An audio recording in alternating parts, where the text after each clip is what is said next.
जैसी करनी वैसी भरनी।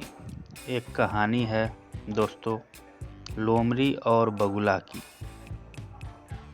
एक बार की बात है, जंगल में एक लोमड़ी किसी शिकारी के जाल में फंस गई। वह दर्द से कराह रही थी। उसने बहुत कोशिश की, लेकिन वह नहीं निकल पाई। उसे और ज़्यादा दर्द होने लगा।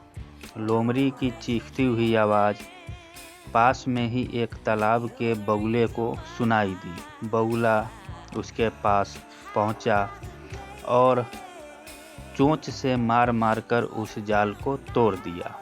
इससे लोमड़ी शिकारी की जाल से आज़ाद हो गई। लोमड़ी ने उस बगुले को धन्यवाद किया और बगुले से बोली, तुमने आज मेरी जान बचाई है दोस्त, क्या तुम आज शाम को मेरे घर पे खाना खाने आओगे? बगुले ने जवाब दिया, हाँ दोस्त, ज़रूर, मैं आज शाम को तुम्हारे घर पे आऊँगा। शाम हुई, बगुला लोमड़ी के घर के रास्ते चल पड़ा। थोड़ी देर बाद वह लोमड़ी के घर पहुंच गया।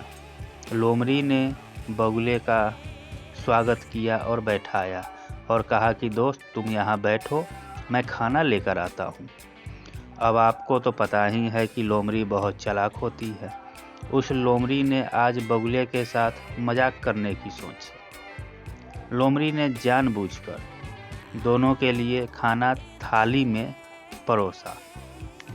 अब परोसने के बाद क्या होता है, लोमड़ी ने तो थाली में खाना खा लिया, लेकिन भला बगुला कैसे थाली में खाना खाता?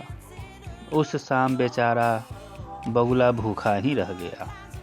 बगुला लोमड़ी के किए पर शांत रहा और लोमड़ी को बोला, दोस्त, तुमने बहुत अच्छी तरह से मेरी मेहमान नवाजी की है, कृपया मुझे भी मेहमान नवाजी का मौका दे। इस तरह बगुले ने भी लोमड़ी को दावत पर बुलाया। लोमड़ी बड़ी खुश हुई। लोमड़ी रास्ते में सोचने लगी, आज तो डबल डबल दावत खाने को मिलेगा क्या? आज तो मज़ा ही आ गया।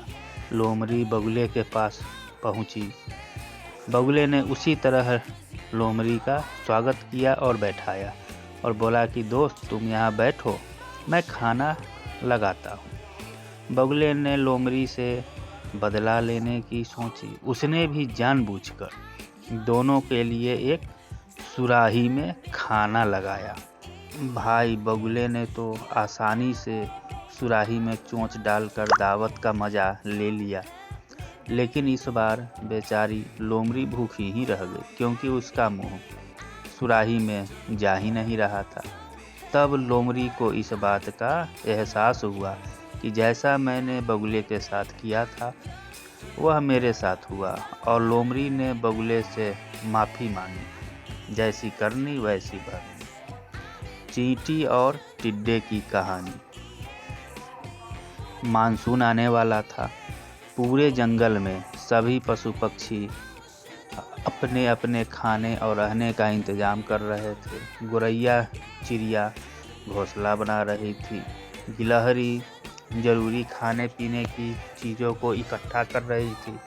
जंगल के सभी जीव जंतु अपने अपने काम में व्यस्त थे, ताकि उन्हें बारिश के मौसम में इधर उधर नहीं जाना पड़े। इसी क्रम में नन्ही चींटियां भी काम कर रही थी। यही जीव चाहते थे कि बारिश के मौसम आने से पहले रहने खाने की तैयारी हो जाए, लेकिन मनमौजी टिड्डा इससे चिंता मुक्त था। वह न कुछ काम करता था, न कोई सामान इकट्ठा।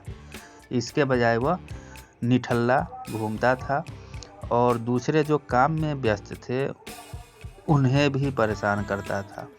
उनका मजाक भी बनाता था और वह जोर जोर से हंसता भी था और बोलता था, तुम लोग ये क्या कर रहे हो? टिड्डा उनसे कहता, इतना काम क्यों, मुझे देखो मैं कितने मज़े कर रहा हूँ, आओ मेरे साथ खेलो। लेकिन उसकी कोई नहीं सुनता और बात को टाल देता। कुछ दिन बाद मानसून आ गया। मूसलाधार बारिश हुई, बिजलियाँ कड़कने लगी। सभी जीव जंतु अपने बनाए हुए आश्रयों में छुप गए थे, लेकिन टिड्डा कहाँ जाता? उसने तो न घर की व्यवस्था की थी न खाने की। अब बेचारे के साथ क्या होगा। वह तेज बारिश में भीग गया और वह खाने के लिए इधर उधर भटकने लगा। आखिर में वह रोते रोते चींटियों के पास मदद मांगने गया और बोली, प्यारी चींटी, मेरी मदद करो, मैं भूखा हूँ। चींटियों को टिड्डे पर तरस आ गया। उसने टिड्डे को अंदर आने दिया। उसे अब अपने किए पर पछतावा होने लगा।